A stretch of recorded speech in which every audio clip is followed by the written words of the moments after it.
जय श्री राम दोस्तों, कैसे हैं आप सब। उम्मीद करता हूं बढ़िया होंगे, स्वस्थ होंगे, मजे में होंगे। मेरा नाम जयदीप मिश्रा है। अपने चैनल पे मैं पशुपालन से संबंधित जानकारी भी देता हूं और अपना रूटीन लाइफ भी शेयर करता हूं। दोस्तों इस वक्त रात के 8:30 बज रहे हैं और अभी फिलहाल मैं हूं अपनी डेयरी पर अपनी गायों के पास। और दोस्तों मौसम में बहुत तेज़ी से परिवर्तन आ रहा है। जब हम सुबह आते हैं तो ठंड लगती है, शाम को जब जाते हैं तो ठंड लगती है। मतलब शहर से बाहर है तो ठंड ज़्यादा लगती है यहाँ पे, बाकी शहर में उतना कोई फ़र्क नहीं पड़ता। रात को 10 बजे के बाद ठंड बढ़ जाती है। तो अब ठंड का मौसम आ ही रहा है और यहाँ पर बैठे हुए हमारे लालू और मंगल दोनों बैठे हुए रेत के ऊपर। दोस्तों आप सब जानते हैं कि पशुओं के लिए कच्ची ज़मीन कितनी ज़्यादा ज़रूरी होती है और जैसे रेत जैसी गद्देदार जगह हो तो उससे बेहतर कुछ नहीं है। मैं भी चाहता था कि शुरुआत में हमारे शेड जो है उसके अंदर कच्ची जगह हो गायों के खाने के लिए और अंदर बंधने के लिए, जहाँ पर गाय बंधे वो कच्ची जगह हो। लेकिन ऐसा है कि हमारा शेड जो बना हुआ है चारों तरफ से पैक है और ऐसे में और हमारे यहाँ की जो मिट्टी है वो काली मिट्टी है। अगर थोड़ी बारिश हो जाए, थोड़ी गीली हो जाए तो सूखती जल्दी नहीं है, कीचड़ हो जाती है पूरे में।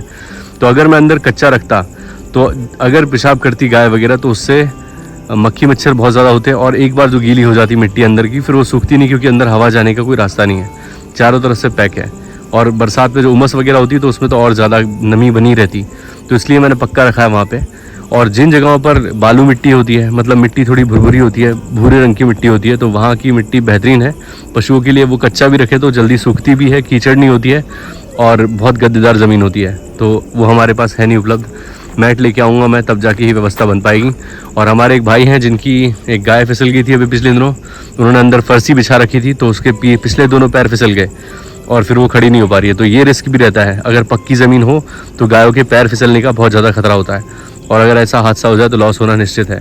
तो अभी यहाँ पर मंगल और लालू बढ़िया जुगाली कर रहे हैं आराम से, और यहाँ पर ज्योति वॉक कर रही है और ऋत्विक खेल रहा है, बढ़िया पत्थर फेंक रहा है यहाँ से यहाँ से वहाँ।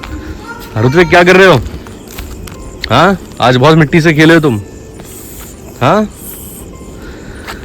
और दोस्तों अंदर हमारी गाय खा चुकी हैं, पानी भी पी चुकी हैं, अब बस जुगाली करेंगी, बैठेंगी आराम से।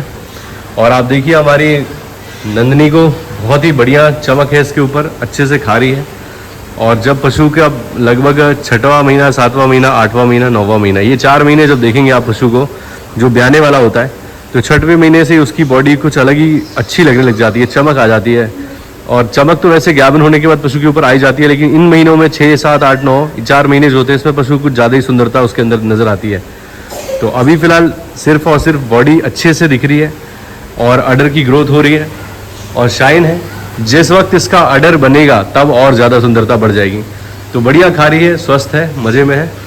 और हमारी लाली भी बढ़िया है। लाली को फीड जैसा कि आप जानते हैं कि मैं देता नहीं हूँ अभी फ़िलहाल, थोड़ा बहुत चोकर डाल देता हूँ भूसे में ताकि इसका ड्राई होने का प्रोसेस सही तरीके से हो जाए।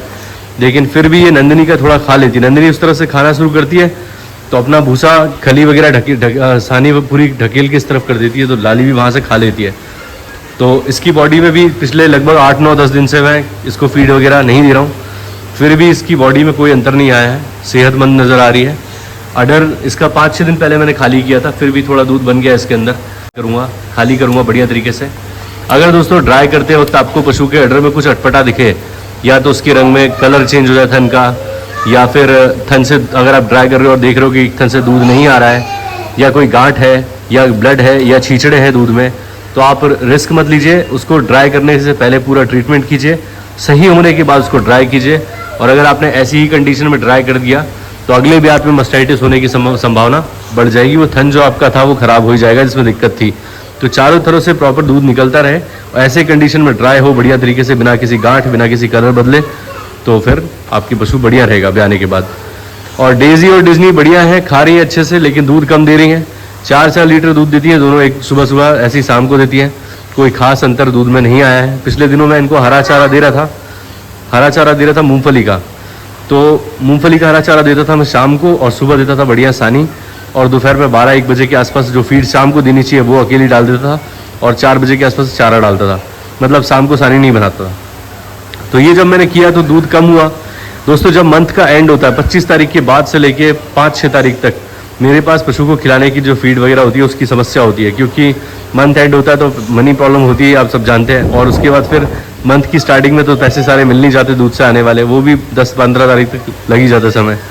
तो ऐसे में पशु को जो भी हो सके उपलब्ध वो खिलाने की कोशिश करता था। अभी पिछले दिनों मैंने जो कपिला का 3000 आता है वो फीड खिलाया था, उसके बाद फिर मैंने इनको खिलाया बिनोला खल चोकर, और उसके बाद अब जो है मैं आज लेके आया हूँ अलसी की खली, जो खिला रहा था हमेशा से, इसको दूध अच्छा होता है इससे, अलसी की खली और चोकर, और कल एक चने चुनी की बोरी भी लेके आऊँगा।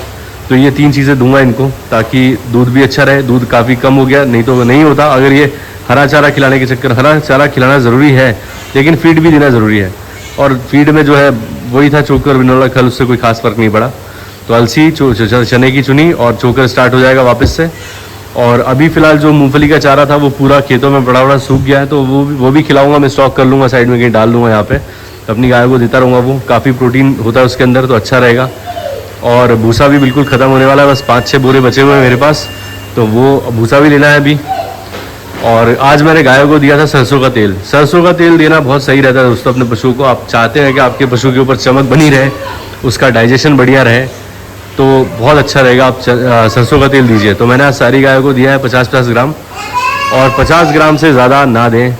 ज़्यादातर लोग क्या करते हैं, कई भाई ऐसा करते हैं कि भाई 100 ग्राम 150 ग्राम ऐसा दे देते हैं, 200 ग्राम तक दे देते हैं लोग तेल। तो ऐसा मत दीजिए, 50 ग्राम से ज़्यादा देने की आवश्यकता नहीं होती है। लेकिन 50 ग्राम भी देते हैं तो आप रेगुलर उसको हफ्ते में 5-6 दिन दीजिए, और उसके बाद 5-6 दिन का गैप, और फिर 5-6 दिन दीजिए। मतलब 50 ग्राम से अधिक देने की आवश्यकता नहीं है। अगर आप ज़्यादा तेल देंगे सरसों का, तो इनकी जो बच्चादानी होती है उसके ऊपर फैट जमा हो जाता है। अगर कई भाई ज़्यादा तेल पिला देते हैं तो उससे फैट जमा हो जाता है, और फिर पशु को गाभिन कराने के समय दिक्कत आती है, क्योंकि उसकी बच्चादानी में फैट की एक लेयर बन जाती है। तो इसलिए सरसों का तेल 50 ग्राम से ज़्यादा ना दें। और अगर आपके पशु को अपारे की समस्या है, इंडाइजेशन है, तो ऐसे में सरसों का तेल बहुत ही ज़्यादा फ़ायदेमंद होता है। तो मैंने सभी गायों को दिया है। राधिका आराम से यहाँ पे बैठी हुई है, आराम कर रही है, सब बढ़िया है, अच्छे से खा लिया है। और दोस्तों हरा चारा अब मैं लगाने वाला हूँ, कल परसों के अंदर होगा, तो क्योंकि अभी फ़िलहाल सोयाबीन बोया हुआ था जिस खेत में मैं लगाने वाला हूँ, कल मैं आपको दिखाऊँगा। तो ज़्यादा जगह में नहीं लगाएंगे, बहुत से बहुत 30-40 डिसमिल के अंदर हरा चारा लगाएंगे, क्योंकि पहली बार मैं लगा रहा हूँ। इससे पहले मैंने कभी हरा चारा लगाया नहीं है, हमेशा ख़रीद के ही खिलाया है, फर्स्ट टाइम लगाएंगे। तो किस जगह पर लगाऊंगा, कितनी जगह में लगाऊंगा, कितना किलो बीज बोऊंगा, सारी चीज़ें मैं आपको जब करूंगा तब बताऊंगा।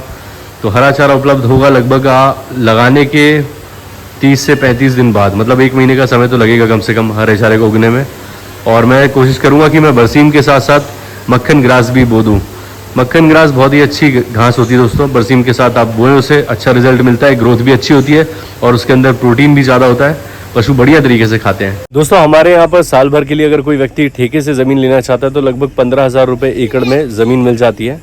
लेकिन मैं चाहता हूँ कि हमारी डेयरी से कनेक्टिविटी नज़दीक हो उस जगह की जहाँ पर मैं हरा चारा लगाऊँ, क्योंकि एक तो घर से यहाँ पर आके काम करना, उसके बाद यहाँ से कहीं और 2-5-10 किलोमीटर दूर जाके फिर वहाँ से हरा चारा लाना, तो ये महंगा भी पड़ेगा, और साथ में उसकी देखरेख भी ढंग से हो नहीं पाएगी।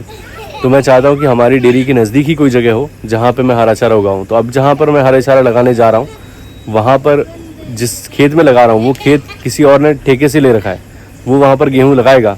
लेकिन थोड़ी सी जगह में मैं एक बार लगा के देख रहा हूँ कि भाई क्या रिजल्ट मिलता है। लगभग मान के चलिए अब आधा एकड़ से भी कम जगह, मतलब 40 डिसमिल के आसपास, 30-40 डिसमिल के आसपास जगह में हरा चारा लगाऊंगा मैं, मतलब 800-900 स्क्वायर फीट जगह के अंदर।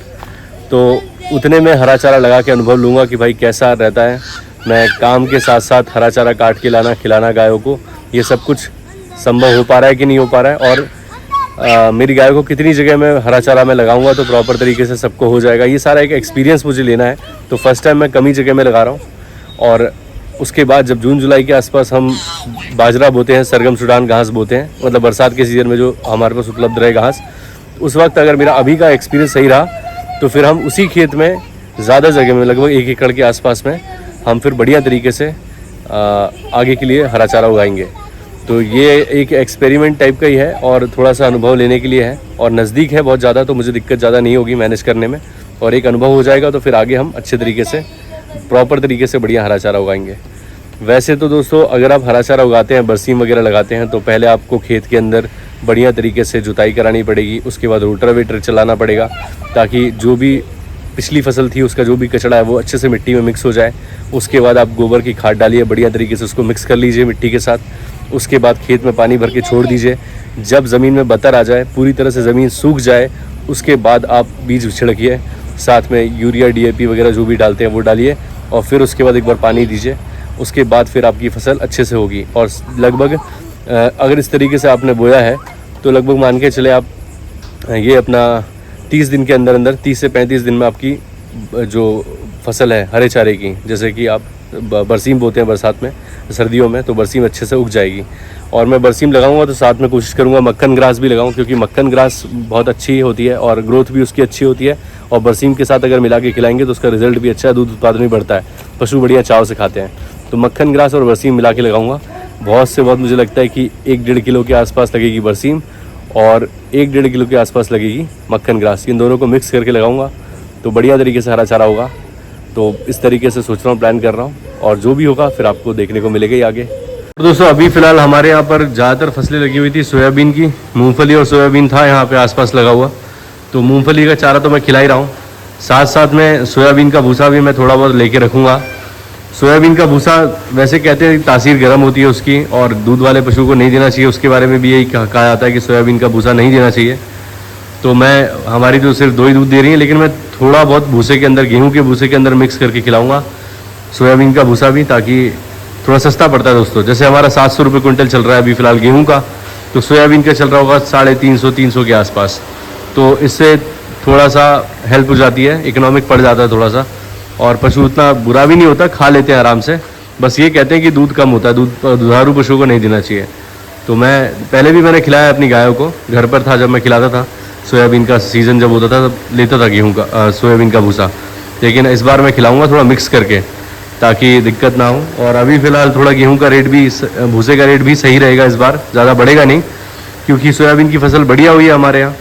तो इस वजह से गेहूं के भूसे का रेट ज़्यादा बढ़ेगा नहीं, वरना एक बार तो करीब 1000 रुपये क्विंटल से ऊपर तक पहुँच गया था हमारे यहाँ ये रेट। ये बहुत ज़्यादा है हमारे यहाँ। पंजाब हरियाणा साइड तो ये रेट कम ही है, क्योंकि वहाँ हमेशा ही महंगा होता है, पर हमारे क्षेत्र में 1000 रुपये क्विंटल हो जाना मतलब बहुत बहुत महंगा हो जाता है। तो अभी फ़िलहाल सोयाबीन का उपलब्ध है भूसा, तो स्टॉक करेंगे उसको, थोड़ा बहुत कहीं रखेंगे ताकि गायों को मिक्स करके गेहूं के भूसे में खिलाएं। तो अब मैं इनको दोस्तों सुबह शाम दोनों टाइम सानी ही दूंगा, और थोड़ा बहुत मूंगफली का जो चारा है वो भी खिलाऊंगा, ताकि थोड़ा भूसे की बचत हो सके, जितनी हो सके उतनी करने का प्रयास करेंगे। तो दोस्तों आज का वीडियो मैं यहीं अंत करता हूँ। उम्मीद करता हूँ आप लोगों को वीडियो अच्छा लगा होगा। अगर अच्छा लगा तो प्लीज़ लाइक करें, चैनल को सब्सक्राइब करें और बेल आइकन जरूर दबाएं, ताकि आपको इस तरह के वीडियोस का नोटिफिकेशन मिलते रहे। मिलते दोस्तों किसी और वीडियो में, तब तक के लिए जय श्री राम। अपना ख्याल रखें दोस्तों।